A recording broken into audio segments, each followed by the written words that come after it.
Halo semuanya, perkenalkan saya Diki Balo. Kami dari kelompok 2 akan mempresentasikan hasil kerja kelompok kami mengenai materi tradisi semiotik. Sebelum teman-teman saya menjelaskan pandangan para ahli terkait dengan materi semiotik, saya ingin mengajak teman-teman semua untuk mengenal secara lebih dalam lagi apa itu tradisi semiotik. Jadi sebelumnya teman-teman, semiotik atau semiotika berasal dari bahasa Yunani yaitu semion yang berarti tanda. Jadi artinya semiotik atau semiotika adalah ilmu yang mempelajari tentang tanda. Teman-teman, dari tradisi semiotika terdapat beberapa tokoh, diantaranya adalah John Locke. Nah, John Locke adalah seorang filsuf yang turut serta memberikan inspirasinya selama periode Aufklärung di Eropa. John Locke dilahirkan pada tanggal 28 Agustus 1632 di Winston, Somerset, Inggris. John Locke adalah seorang filsuf dari Inggris yang menjadi salah satu tokoh utama dari pendekatan empiris. John Locke menekankan pentingnya pendekatan empiris dan juga pentingnya eksperimen-eksperimen di dalam mengembangkan ilmu pengetahuan. Sebagai sebuah studi tentang tanda dan sistem tanda, teori semiotika modern pertama kali muncul pada abad 17 yang ditandai dengan tulisan John Locke yang menyatakan bahwa ketika berkomunikasi perlu menyertakan berbagai ide yang jelas ke dalam kata-kata. Pada kisaran tahun 1950-an sampai dengan 1960-an berkembang sebuah gerakan intelektual yang disebut dengan strukturalisme dengan semiologi sebagai salah satu model. Locke menyatakan bahwa kata-kata atau ungkapan bahasa itu sesungguhnya merupakan tanda-tanda yang dapat diinderai dari gagasan penggunaannya. Seseorang yang menggunakan tanda bahasa itu merekam gagasan tentang tanda itu ke dalam pikirannya. Ketika seseorang mengungkapkan kata-kata kepada orang lain, sesungguhnya orang tersebut bermaksud menyampaikan gagasan yang ada dalam pikirannya atau yang diketahuinya kepada pihak lain. Yang kedua, Charles Sanders Peirce.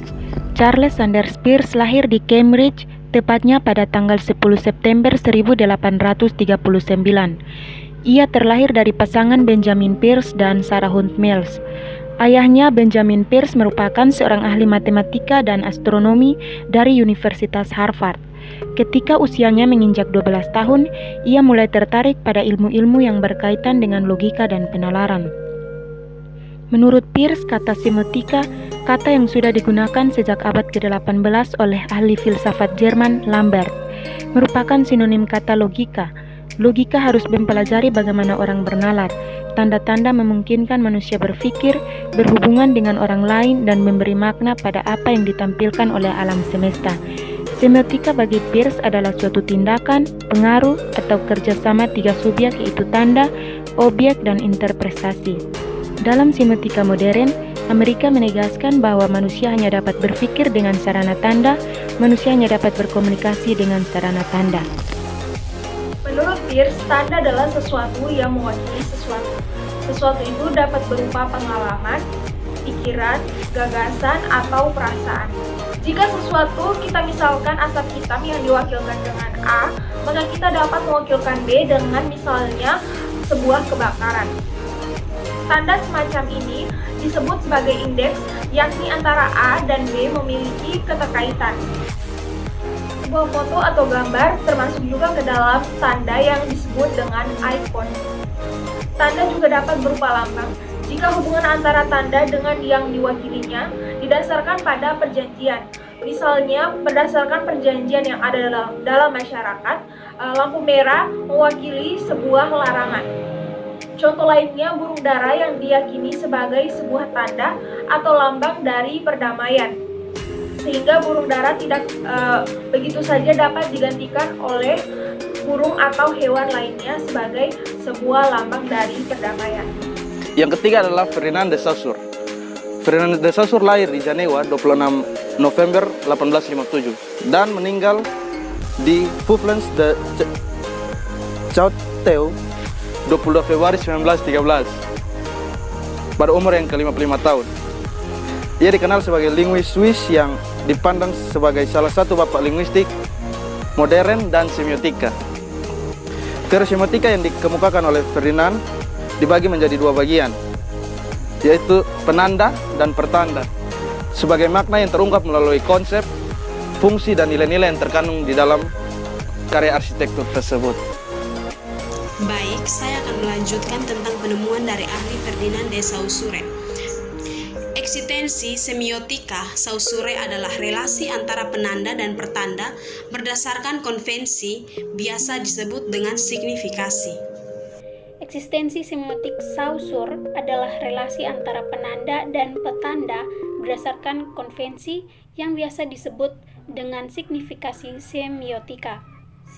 Semiotika signifikasi adalah sistem tanda yang mempelajari relasi elemen tanda dalam sebuah sistem berdasarkan aturan atau konvensi tertentu.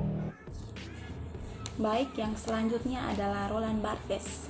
Roland Barthes lahir pada tanggal 12 November 1915 dan ia meninggal pada tanggal 25 Maret 1980. Barthes adalah filsuf, kritikus sastra dan semiolog Prancis yang paling eksplisit mempraktikkan semiologi Ferdinand de Saussure. Barthes bahkan mengembangkan semiologi itu menjadi metode untuk menganalisis kebudayaan. Roland Barthes membuat sebuah model sistematis yang dapat menganalisis dari tanda-tanda melalui analisis semiotik ini. Kita tidak hanya mengetahui bagaimana isi pesan yang hendak disampaikan, melainkan juga bagaimana pesan dibuat, simbol-simbol apa yang digunakan untuk mewakili pesan-pesan melalui velen yang disusun pada saat disampaikan kepada khalayak.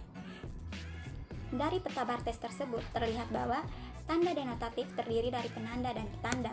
Akan tetapi, pada saat yang bersamaan, tanda denotatif juga adalah penanda konotatif. Dari penanda konotatif akan memunculkan penanda konotatif yang kemudian akan melandasi munculnya tanda konotatif. Signifikasi dua tahap, yaitu denotasi dan konotasi. Denotasi adalah definisi objektif kata tersebut, sedangkan konotasi adalah makna subjektif atau emosionalnya. Yang terakhir, John Durham Peters. Jadi, John Durham Peters ini lahir pada tahun 1958 dan beliau adalah seorang profesor bahasa Inggris Maria Rosa Menacola dan studi film dan media di Universitas Yale. Dan John Durham Peters ini menjadi seorang sejarawan media dan ahli teori sosial, dan dia telah menulis sejumlah karya ilmiah terkenal. Dan buku pertamanya Konteks Sejarah, Filosofis, Agama, Budaya, Hukum, dan Teknologi luas untuk studi komunikasi. Ya, jadi di dalam penemuannya, John Peters memiliki 5 pemikiran. Yang pertama adalah telepati, yang merupakan proses pemindahan pemikiran dari satu orang ke orang yang lainnya. Yang kedua adalah penghubung ruang dan waktu, di mana telepati berfokus pada kesempurnaan penerimaan. Yang ketiga adalah dialog, merupakan interaksi dari telepati yang telah dipertemukan. Yang keempat adalah penyebaran, di mana di sini ada satu pengirim namun ada banyak penerima, contohnya seperti guru mengajar anak-anaknya di sekolah. Yang kelima adalah ritual, merupakan penyaluran transformasi maksud dari pesan tersebut. Nah teman-teman, itu dia penjelasan terkait dengan tradisi semiotik dari para ahli. Dan pada intinya adalah teman-teman, tradisi semiotik adalah ilmu yang mempelajari tentang tanda. Dan yang mengungguli tradisi ini adalah bagaimana kita melihat tanda satu dengan tanda yang lainnya berbeda ketika digunakan di tempat yang berbeda. Sekian presentasi dari kelompok kami. Terima kasih dan sampai jumpa.